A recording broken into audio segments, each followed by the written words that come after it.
Well, howdy there, folks. James, Political Friar, coming to you again. I got the LSE hat on, and so we're going to have a little chat about international relations, specifically an update on the Hamas and Israel war. This, as you all know, started on October 7th with Hamas militants, terrorists, soldiers, depending on your perspective, crossing the border into Israel and managing to rape and kill their way to nearly 2,000 dead Israelis. If you adjust for the population, that works out to several dozen 9/11s, and so the Israelis responded as we would kind of expect them to, with fire and fury.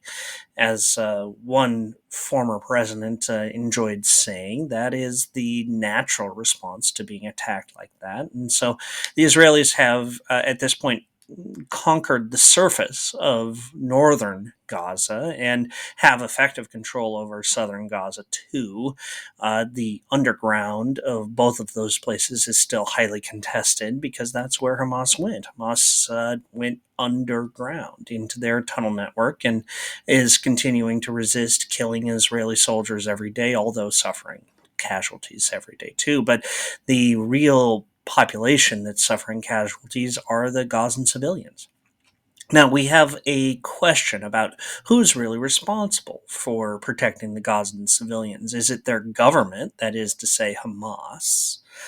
Because they've done a really terrible job. They couldn't keep the Israelis from killing Hamas, Gazan civilians, and they also sort of incited the attack on Gazan civilians. So maybe you ought to blame Hamas for those Gazan civilian deaths. I think that's probably right.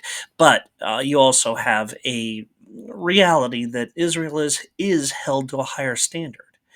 Israel is told, and probably rightly, that it doesn't get to play by the same rules as Hamas because it's just that much more powerful. And when you can keep civilian casualties down, you should. And Israel has that option. Israel can choose to use more targeted means against Hamas than Hamas would obviously use against Israel. It's not fair. It ain't fair, it ain't equal, but it's probably right, if that makes any sense at all. And so Israel's under a bit of a time clock at this point because the means that it uses against Hamas costs uh, Gazan civilian lives, sort of inevitably. It's not a feature, or rather, it's not a bug, it's a feature. Hamas shelters among civilians, and so naturally civilians will be killed. Because civilians will be killed, the world is telling Israel it has to minimize those consequences. And Israel's going to eventually have to minimize those consequences. And so, where are we today? Well, today Israel is ignoring the world. Israel has realized, as many actors have, that yesterday's news is wind, and the fact that the suffering of Gazan civilians is continuing is just becoming old news as the days go by, and Israel's taking advantage of this. Israel is simply going to allow the world's news cycle to exhaust itself and become distracted by something else. And that means that they're going to drive their campaign home. You should expect this war to go on for a number more months, not days, not weeks, months, because Israel's going to do its damage. At some level, it doesn't even matter whether Hamas is suppressed as an organization.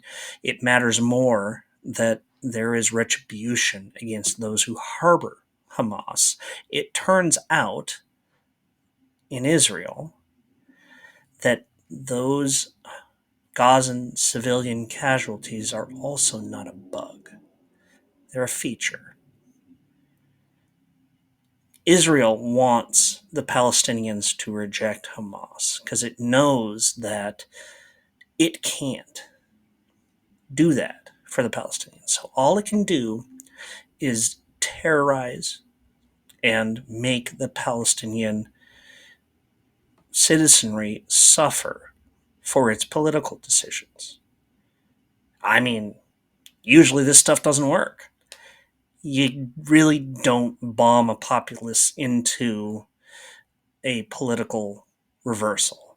It sure didn't work in Britain when Nazi Germany bombed London, and it didn't work in Germany when Britain bombed Berlin. But it's what the Israelis are hoping happens. Can't say it's likely to end in anything other than tragedy.